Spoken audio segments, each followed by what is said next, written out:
রিয়া উনি আমাকে ডিভোর্স দিতে বলছে, আপনাদের সবাইকে কথা আমি হিরো আলম ডিভোর্স দিতেছি, এই কাগজটা সবাই ফলো করুন, কাগজ সবাই নিয়ে যাবে। ডিভোর্স দিলে একটা কাজে, যে কাজে ডিভোর্স দিবে তার একটা সই থাকবে, সিল থাকবে। আপনি ভালো করে ফলো করে দেখেন, এটা কোন সিল নাই, ছাপ নেই, কোন কাজে এটা আমাকে ডিভোর্স করছে সেটাও কিন্তু নাই।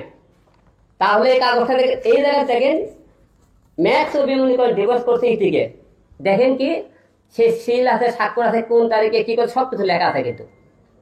তাহলে কি মনে করেন এই ডিভোর্সের কাগজটা দিয়ে এমনি অভি করছে, লিখছে। এবং কাজে যদি ডিভোর্স করে থাকে, কাজে তার সিল থাকবে, স্বাক্ষর থাকবে, সব কিছু থাকবে, এগুলো কিন্তু একটাও নেই। তার মানে কি করছে, আপনি পাবলিক হোক সে বোকা বানাইছে, গণমাধ্যম পাবলিককে বোকা বানাইছে কি হিরো আলম আমি ডিভোর্স দিছে। কিন্তু হিরো আলম ডিভোর্সের শর্ত কেন বলতেছে, দেখতেছে ওইটা তার মান সম্মান নেই, যেহেতু ওরা এক জায়গায় হোটেলে ধরা পড়ছে, সেই জায়গাতে আমি কি করে বলবি যে হলে আমাকে সম্মান বসার লাগবে।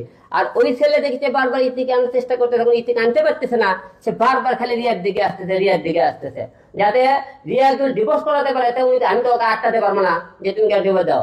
আমি জোর করে একটা বলতে চাই, রিয়া মুনি এখন ডিভোর্স আনি, সে এখন আমার বউ আছে। ম্যাক্সিমকে একটা কথা বললি, তুমি তো বলছো ডিভোর্স, তোমার তো সাহস থাকে, রিয়া তোমার রিয়ার সাথে ভিডিও বানায়, তোর কত বড় সাহস, আমি তোমাকে ওপেন চ্যালেঞ্জ করলাম, তোমাকে যেখানে পাবো তোমাকে দূরে সেখানে একবার ঢোলাই দিলাম আমি হিরো আলম, বলে দিলাম, ওপেনটা বলে দিলাম। এখন সম্পূর্ণ এই ডিভোর্সটা মনে করেন সম্পূর্ণ ভুল, মিথ্যা, কোনো পাতন, এটা সম্পূর্ণ সে ধোকাবাজি করেছে জনগণের সাথে। সে মনে করে সেকে সাংবাদিক জিজ্ঞেস করলো তাকে, আচ্ছা আপনার ডিভোর্সের কাগজটা বের করেন তো, সে ডিভোর্স বের করে না, কিন্তু অভি কিন্তু কানে করে বের করো, ওই কিন্তু বলতেছিল বের করার কথা। আচ্ছা গেল বার করার পরে ওকে সাংবাদিক জিজ্ঞেস করলো, আচ্ছা আপা বলেন তো এই ডিভোর্সটা কোথায় আছে, কোন কাজে। সে ডিভোর্সের কিন্তু কাজের নামও বলে না, ডিভোর্স কোথায় আছে সেটাও কিন্তু বলে না, চুপচাপ থাকে। কিন্তু কোথায় আপনি আসতে সময় জানতে পারবেন, এই কথা মিথ্যে কথা বলছে। কিন্তু এরা সম্পূর্ণ একটা ডিভোর্সের ভুয়ো বানর, সে আমার সাথে এখন ডিভোর্সের এরা ম্যাক্স অফিস চক্রান্ত করে এই কাগজটা দিয়ে তার সম্মান হানি করে মনে করেন বাঁচানোর জন্য এই কাজটা করছে। আর দূরে বেড়ে কি করছে, আলমের দৌড় দিচ্ছে। আর একটা বিষয় আপনি ক্লিয়ার করে দিন, তারা আমাকে বলে যে আমার সাথে নাকি ইতি সম্পর্ক আছে।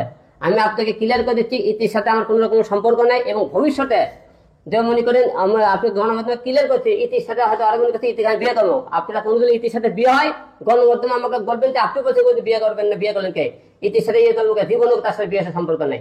আরেকটা বিষয় কি দেখে, মিথিলা দেবী মেয়েটা পড়ায় পরে আমার নামে যে বিভিন্ন রকম বক্তব্য দিতেছে, সে আমার বউ দাবি করে, তারপরে আমাকে অনেক কিছু বলতেছে।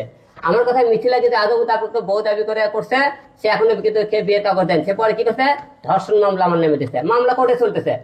মিথিলা এবং ইতি হিরো আলমের জীবনে কোনোদিন আসবে, মিথিলা মামলা করে তার সাথে মামলা আমি লড়বো। জীবনেও সে আমার বিয়ের অধিকার করে খাটায়, স্বামীর অধিকার চায়, জীবনে এই জিনিসটা কোনোদিন হতে পারে, প্রয়োজনে জেল খাটমো যা হয় হবে। মিথিলা এবং ইতি, কারণ আমি তো মনে করেন ইতি বিয়ে করে, তাহলে আমি আর ইয়াতে একই হয়ে গেলাম, আমি আর বউ বিয়ে করছি, আমার বউ বিয়ে করছি, তাহলে কি হয়ে গেল, বউ পাল্টা পাল্টা হয়ে গেল না। আমি আমার জীবনেও করবো না, কারণ ও পাগল হয়ে গেলে আমি তো পাগল হয়ে যাইনি। এই দৃষ্টি আপনি নিশ্চিন্ত রাখতে পারেন, কোনোদিন আমার ইতির সাথে বিয়ে হবে না। আর মিথিলা দিয়ে মতন পাগলামি শুরু করছে, মিথিলার মূল টার্গেটটা ছিল সে একটু ভাইরাল হবে, সে বিউটি পার্লার দিবি, সে ভাইরাল হওয়ার খুবই শখ।